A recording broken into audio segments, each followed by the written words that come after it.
大家好，欢迎来到 K 线西游战法频道。道琼斯工业指数完成了一轮日线级别下跌西游之后，经历了一轮反弹。那这轮反弹是由 K 线西游战法当中时间级别切换、方向切换引发的4小时级别的反弹动作。我们把时间级别切到4小时级别就可以看到啊，在4小时级别上走出了一个悟空阳线组、八戒阳线组和当前行情当中的一个沙僧阳线组。那4小时级别反弹西游完成之后啊，到达沙僧位的这个位置上之后，上方呢是有4小时级别唐僧阳线的，但是行情走到这里面，我们看到日线级别上上方存在169均线的一个压制，因此呢，在这个压力作用下啊，道指的反弹出现了暂停、减缓、迟滞的现象。但是上方我认为只要突破34000点之后啊，依然有一定的空间，并且在日线级别下跌西游完成之后，它是非常有很高的几率出现日线级别上涨的西游啊，与下跌西游形成相互的对称。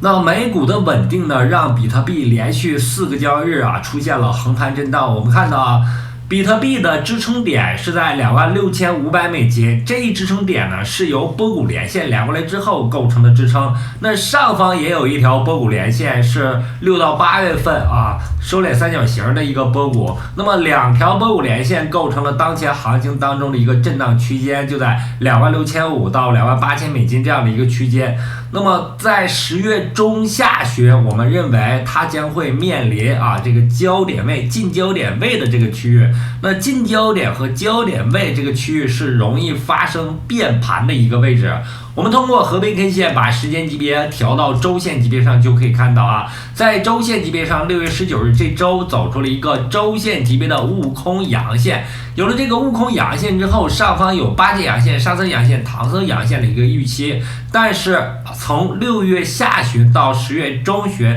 啊，长达3到4个月的这个时间里，我们一直处在悟空阳线遇到的妖怪 K 线组干扰性 K 线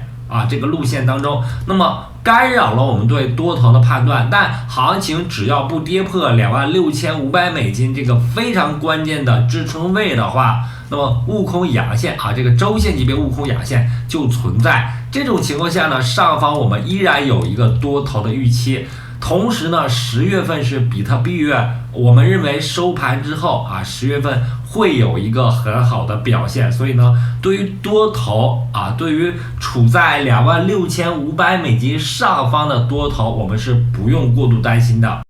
那么本轮行情一个下跌方向的最大痛点呢，是在以太坊。我们看到以太坊和比特币的这个交易对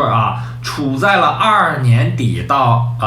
当前时间点接近1年的震荡过程当中。我们注意看当前看的是以太坊对比特币的这个交易对处在这个收敛三角形，目前接近焦点的这个区域上发动了下跌，也就意味着以太坊和比特币的这个交易对出现了领跌。那回到以太坊本身上看，我们就会看到以太坊在这轮行情当中显得非常弱势。但弱势的过程当中最近几个交易日，我们看到以太坊和比特币的这个交易对出现了止跌的现象，并且在日线级别上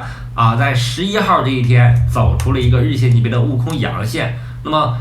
10月11日至今一直处在这个悟空阳线的势力范围，那上方就有八戒阳线、沙僧阳线、唐僧阳线那最近一段时间以太坊可能会要转暖。同时呢，以太坊对 USDT 的这个交易对目前的价格1550美金，这个位置是前面行情当中箱体中线的位置，是一个非常密集的筹码密区因此呢，在1550美金以太坊出现了一个止跌。同时呢，在这个位置上我们看到了一个我们画出来的一个方形结构。这个方形结构呢代表了什么呢？代表了前面行情当中的一个接近焦点的一个区域。那么在这个区域上是容易发生变盘的。同时呢，接近焦点，在焦点的这个位置上是有一定吸引力的动能的因此呢，在1550美金附近的以太坊目前具有一个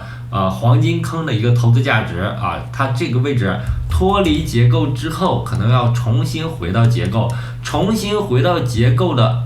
两个依据。第一个依据呢是一个筹码密集区，这里面容易跌不下去啊。那第二个依据呢是上方在11月份将会到达焦点，而焦点位是具有吸引力作用的啊，因此呢，以太坊在超跌之后容易出现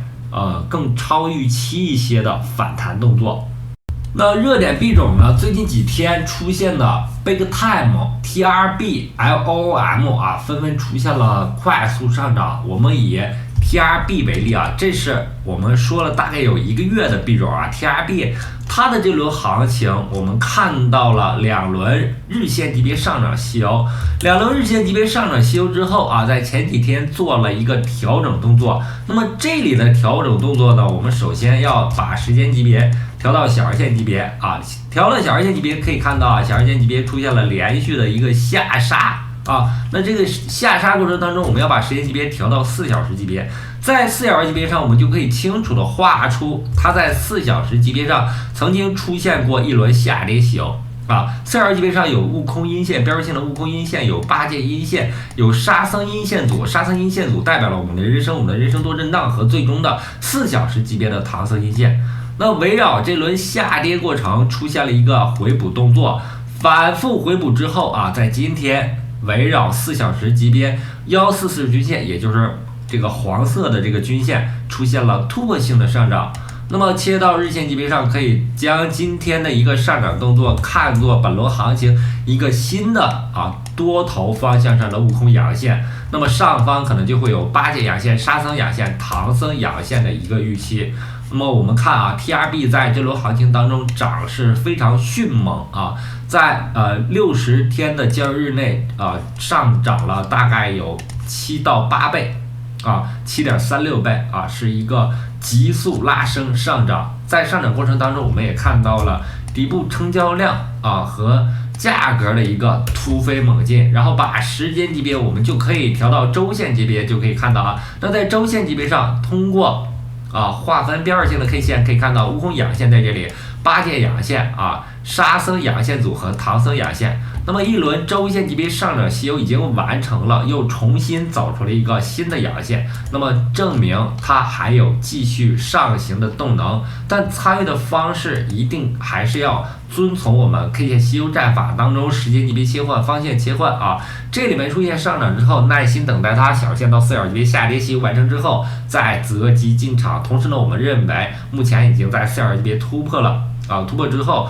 乖离了4小时级别的144均线这是一个非常有风险的一个位置所以呢，耐心等待回踩之后再考虑介入。同时呢，同样非常强势的 LOOM 也具备了 TRB 的这种走牛的特征。那在LOOM 最近几个交易日内，我们看到了出现了一个第一轮日线级别上涨吸油，目前正在走完的是第2轮日线级别上涨吸油同时呢，也给出了一个风险提示，急速上行。我们看到 LOOM 从低点到高点目前是有 9.5 倍高速上涨之后一定要耐心等待它回踩回踩下来，起码能够有一个4小时级别下跌吸油的回踩动作之后再考虑入场这样能规避大部分山寨币日线上涨之后的调整风险。回到我们的量化策略当中，我们看到最近几个交易日我们加入到市场当中的2笔资金目前全部都在有一定的获利因为量化策略是 AI 智能学习，所以呢资金加入过去之后，它是有一个小的仓位去进行币种的选取多空的进场所以呢刚开始它都是有一个缓慢的资金增长到后面就会逐渐去加速后面利润就会获得增值速度稍微快一些平均大概每个月能达到一个10%到15%的利润然后年化能达到120%以上目前这个我们自己做的这个 AI 智能学习的量化收益还是比较稳的如果感兴趣的话，可以订阅我的频道之后做一些关注。那么好，今天的节目就到这里，非常感谢大家一直以来的支持和鼓励，希望大家能够订阅我的频道，感谢大家，再见。